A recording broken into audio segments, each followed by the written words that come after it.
The History of Poland podcast. We shall pierce your fat belly with a pike. Hello everyone. Last week was a fun time.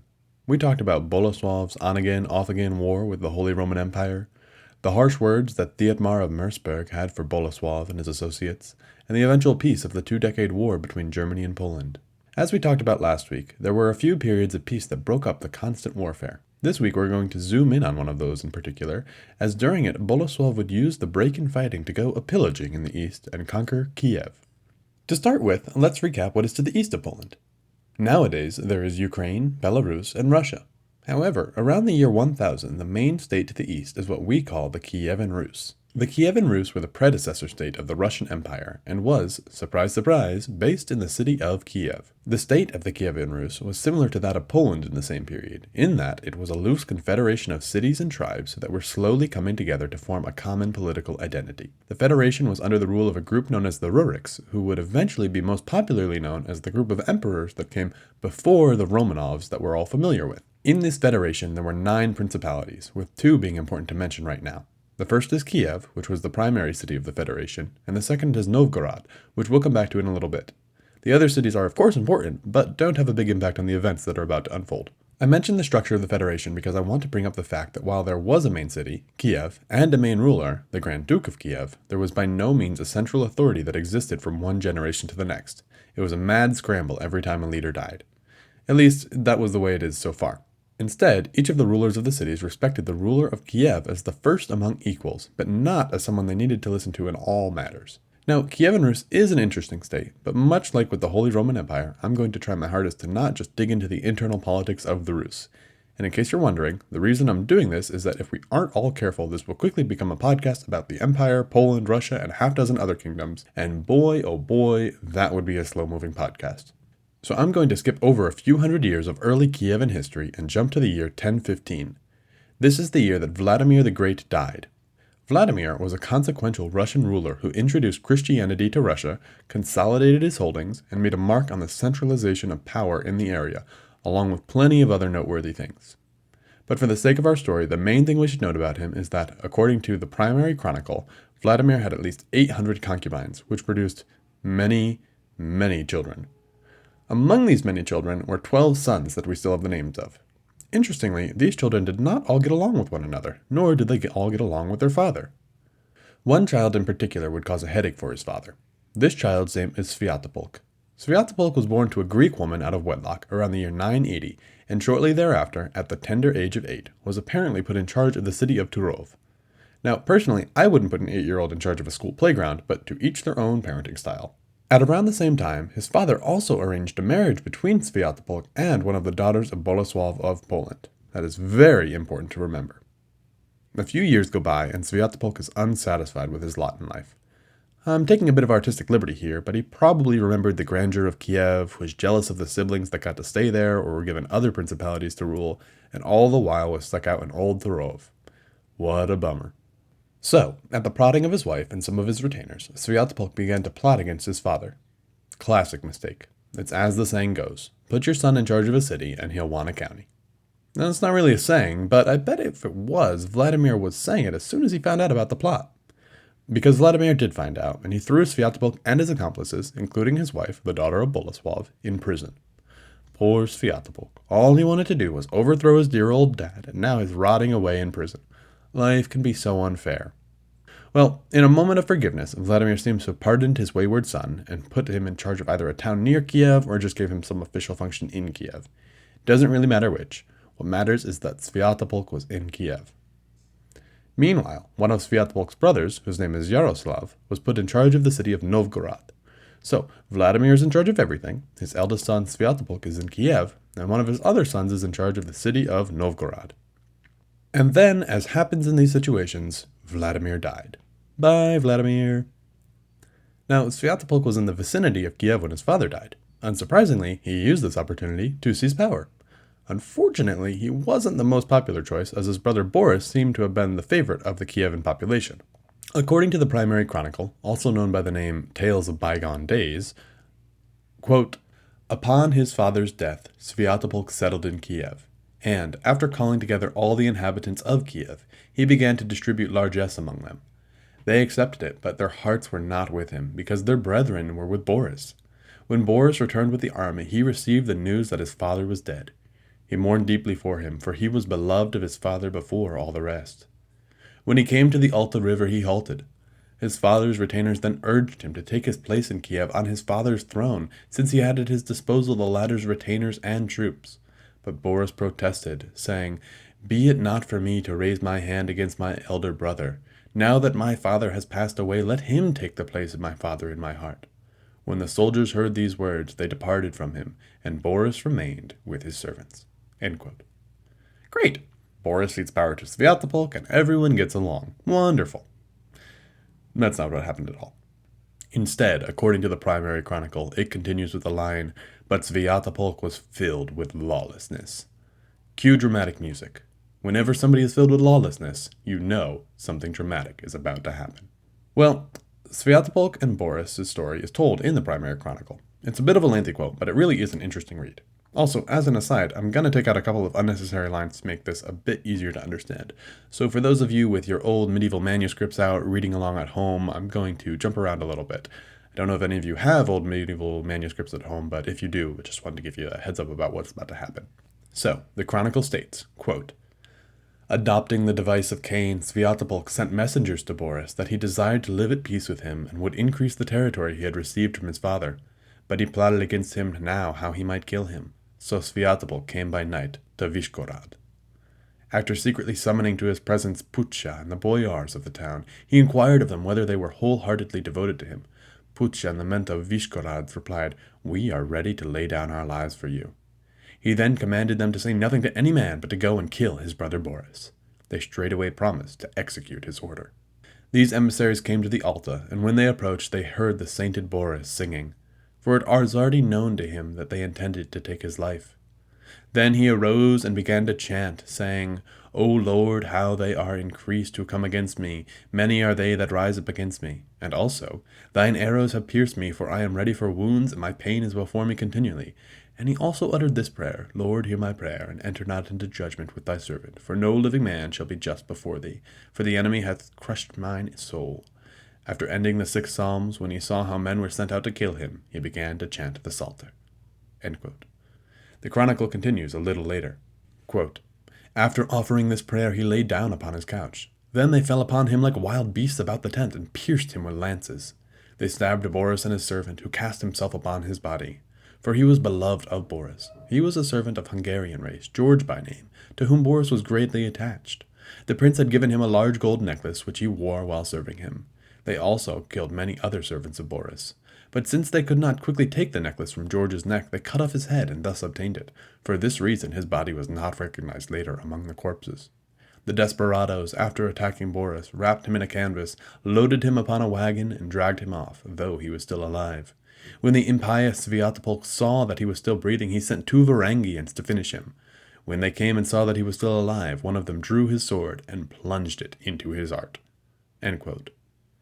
The tale then continues for a little bit and ends with the line telling us that, quote, "The desperate murderers, godless wretches that they were, returned to Sviatapolk in hope of commendation." End quote. Well, Boris is dead, but at least nothing else bad will happen, right? Again, wrong. Sviatapolk isn't known as Sviatapolk the Accursed for nothing. I didn't tell you that he was called Sviatapolk the Accursed earlier because I didn't want you to be biased against Sviatapolk. But, yeah, he is not looked upon with fondness or longing. Instead, Sviatapolk goes on what we call a fratricide binge. The chronicle continues. "The impious Sviatapolk then reflected, 'Behold, I have killed Boris. Now how can I kill Gleb?' Adopting once more Cain's device, he craftily sent messages to Gleb to the effect that he should come quickly, because his father was very ill and desired his presence. Gleb quickly mounted his horse and set out with a small company, for he was obedient to his father. When he came to the Volga, his horse stumbled in a ditch on the plain and injured his leg slightly. He arrived at Smolensk, and setting out thence at daybreak, embarked in a boat on the Smiaden." End quote. But there's a twist.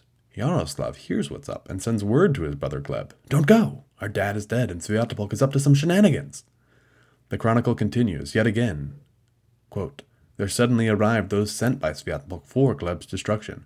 These emissaries seized Gleb's boat and drew their weapons. The servants of Gleb were terrified, and the impious messenger, Goriaser, gave orders that they should slay Gleb with dispatch. Then Gleb's cook, Torchin by name, seized a knife and stabbed Gleb. End quote. Gleb is dead, and Boris is dead. Their bodies were initially discarded by the wayside, but eventually were both buried in the church of St. Basil. Around this time, Sviatapolk also killed another of his brothers who was hiding in the Hungarian mountains, though we don't have as much info about that story as we do about the first two murders. Now, before we get to Bolesław and his war in the territory of the Rus, we have one more quote. This details Yaroslav's reaction to his brother committing fratricide and what was going on with Yaroslav out in Novgorod. The chronicle states, quote, "The impious Sviatapolk thus began his reign in Kiev.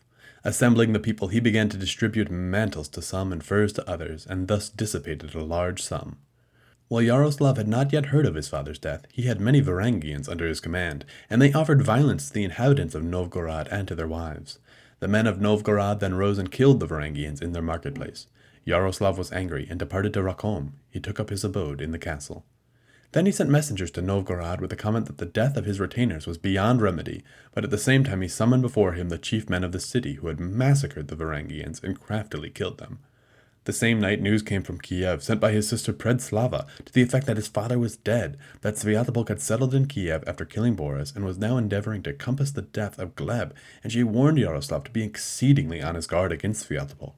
When Yaroslav heard these tidings, he grieved for his father and his retainers. On the morrow he collected the remnant of the men of Novgorod and regretfully lamented, "Alas for my beloved retainers, whom I yesterday caused to be killed! You would indeed be useful to the present crisis." He wiped away his tears and informed his subjects in the assembly that his father was dead, and that Sviatapolk had settled in Kiev after killing his brethren. Then the men of Novgorod said, "We can still fight for you, O prince, even though our brethren are slain." So Yaroslav collected 1,000 Varangians and 40,000 other soldiers and marched against Sviatapolk. He called on God as his witness and protested, "It was not I who began to kill our brethren, but Sviatapolk himself. May God be the avenger of the blood of my brothers, inasmuch as Sviatapolk, despite their innocence, had shed the blood of Boris and Gleb. Perhaps he will even visit the same fate upon me. But judge me, O Lord, according to the right, that the malice of the sinful may end." So he marched against Sviatapolk.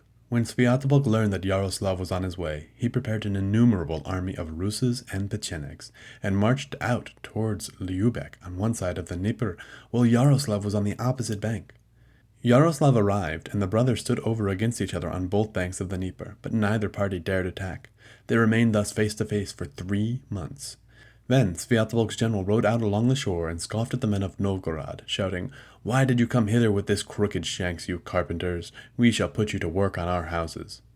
When the men of Novgorod heard this taunt, they declared to Yaroslav, "Tomorrow we will cross over to them, and whoever will not go with us, we will kill." Now it was already beginning to freeze. Sviatapolk was stationed between 2 lakes and caroused with his fellows the whole night through. Yaroslav on the morrow marshaled his troops and crossed over toward dawn. His forces disembarked on the shore and pushed the boats out from the bank. The 2 armies advanced to the attack and met upon the field. The carnage was terrible. Because of the lake, the Pechenegs could bring no aid, and Yaroslav's troops drove Sviatapolk with his followers toward it. When the latter went out upon the ice, it broke under them, and Yaroslav began to win the upper hand. Sviatapolk then fled, while Yaroslav established himself in Kiev upon the throne of his father and grandfather. Yaroslav had been in Novgorod 28 years. End quote. Whew, that was a long quote. So, Yaroslav has run Sviatapolk out of town. And where did Sviatapolk go? To the house of his father-in-law, Bolesław of Poland. It's here that our story gains additional sources. We have the primary chronicle still, but we also have Thietmar of Merseburg's take on the events, and then Gallus Anonymous's viewpoint. They all have the same broad brushstrokes, but because they're coming from varying perspectives, Polish, German, and Russian, they have some very different opinions about the nobility or villainy of Bolesław's actions. So just to recap, the primary chronicle is pro-Russian and isn't a huge fan of Bolesław fighting on the side of Sviatapolk. Thietmar hates Bolesław with every fiber of his being, and Gallus loves all things Polish. As a side note, I like to think that Gallus would be a fan of this podcast. Probably would leave a 5-star review on iTunes. Hint, hint, nudge, nudge. Anyway, back to our story. Now, according to Thietmar, it was during one of their truces that Bolesław acted upon the advice of the Germans to go and attack Russia. As Bolesław marched on Kiev, he approached the river Bug. On one side was Bolesław with his Polish army, reinforced by 500 Hungarian mercenaries and 300 of the Saxon knights that Thietmar would later gather the details of his account from. On the other side of the river was Yaroslav and his allies. A tense standoff ensued. Then, according to Thietmar's account, the, quote, Poles provoked the enemy into fighting, and with unexpected success drove them from the riverbank which they were supposed to defend. Elated by this news, Bolesław hastily notified his companions and quickly crossed the river, although not without effort. In contrast, the hostile army, drawn up in battle formation, vainly attempted to defend its homeland. End quote. This unexpected attack by the Poles seems to have been instigated by Bolesław, who, according to the primary chronicle, had been personally insulted by one of Yaroslav's generals. The general had said to Bolesław that he would pierce his fat belly with a pike, to which Bolesław turned to his retainers, told them that they needed to avenge the insult, and then rode into battle before Yaroslav had time to respond. Then, it appears that Yaroslav fled with a few close friends to Novgorod, while Bolesław continued his march on Kiev. Along the way, according to Thietmar, Bolesław, quote, drove his scattered enemies before him, and the whole populace received and honored him with many gifts. Gallus then picks up the story and tells us, quote, instead of slowing his advance in the usual way of armies by taking cities or extracting tribute, he sped directly to Kiev, the capital of the kingdom, so as to seize the citadel of the kingdom and its kind at one and the same time. End quote. Then, after recounting how Yaroslav fled from Bolesław, Gallus continues to state that Bolesław, quote, met with no resistance when he entered this grand and rich city. As he did, he drew his sword and struck it upon the golden gate, to his followers' amazement. End quote. Just as a quick aside, this is one of the more famous moments of Bolesław's reign. In fact, the chipped sword became a symbol of the Polish monarchy, and in years to come, one of his successors would order a replica to be made of this sword as the official coronation sword of the Polish monarchy. That sword is still on display in a museum in Krakow if you'd ever like to see it. The story then takes a darker turn and shows some highly unfavorable aspects of Bolesław's character. The reported incident of Bolesław abducting and raping the sister of Yaroslav. This attack is recorded in both Gallus and Thietmar's account, so it's not much doubting this actually happened. Gallus tried to play it off as a brave act of Bolesław avenging an insult to Polish pride, while Thietmar called it an illegal act and called Bolesław, quote, that old fornicator, end quote. However you characterize it, it's a dark blemish on Bolesław's life. So, Bolesław and Sviatapolk reigned in Kiev. Although it was more Bolesław reigning and Sviatapolk probably regretting that he asked his father-in-law to come conquer his city. In fact, at one point it seems that Sviatapolk had tried to organize some resistance to the rule of the Poles, but there isn't much detail of this resistance. Regardless of the tension, as Gallus states, quote, for 10 months the richest city of the Rus and their powerful kingdom was in King Bolesław's hands, and he never rested from shipping money back to Poland. End quote. Interestingly, it was during this time in Kiev that Bolesław minted a number of coins. These coins are quite rare, but there are about a dozen of them stored in some museums across Europe. Unlike the other coins he minted, these were engraved with Cyrillic writing, and Bolesław's likeness was very similar to some of the coins that Vladimir had minted in previous times. Minting these coins in the style of the Kievan ruler is one of the pieces of evidence that Bolesław wasn't merely an allied force helping to control the city in Sviatopolk's name, but was instead exercising direct rule in his own name. As an aside, if you'd like to see these coins, I've posted some high-quality pictures of them up on the History of Poland Twitter account, link in the show notes. I like looking at these sort of things because it helps make the story more real, so they're there if you're curious. But let's not forget about Yaroslav. He had fled back to Novgorod and apparently was about to flee the country. However, one of his lieutenants and a few of the men of the city destroyed his boat and forced him to stay and fight back against the forces of Bolesław and Sviatapolk. Sadly for his revenge plot, it was about this time that Bolesław packed up his things and went home. Along with his vast treasure, he also took some of the court of Yaroslav, 2 of his sisters, and some of the other Kievan retainers that had previously been loyal to Yaroslav. According to Gallus, Bolesław left because he hadn't seen his son in quite a while and needed to pay attention to other realms. Such is the life of a war-making Polish ruler. Then, in the most important legacy of this expedition, Bolesław took some of the territory of the Rus that had been lost by his father Mieszko decades earlier. This land stuck with Poland for the rest of Bolesław's reign, and aside from the wealth and prestige of his invasion of Kiev, was the most important part of the journey. Now, Bolesław's part in the story is finished, but I don't want to leave you hanging regarding what's happening in the east. Now, after Bolesław left, Yaroslav attacked Kiev and forced Sviatapolk to flee. As he was fleeing, according to the primary chronicle, he became sick and was forced to be carried. He ran and ran and ran, even though there was apparently no one bothering to chase after him, and eventually came to the land between Bohemia and Poland. There he, quote, died a miserable death, end quote. And so we say goodbye to Sviatapolk the Accursed. On Yaroslav's side, however, he would continue to reign in Kiev and would come to be known as Yaroslav the Wise.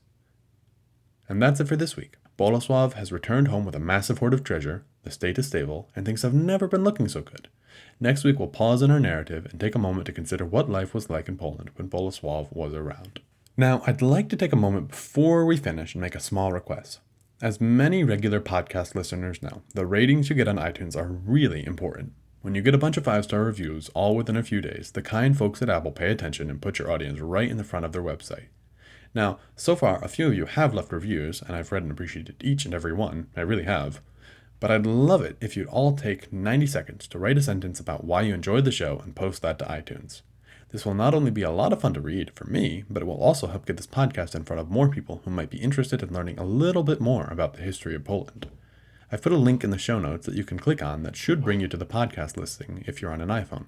Otherwise, if you search for the History of Poland in the iTunes Store or on Google, it should be the first result. Thank you so much for this. It really will help a lot. And that's all I'll ask. Thank you all for lending me your ears for a few minutes every week. Speaking of which, I'll see you next week.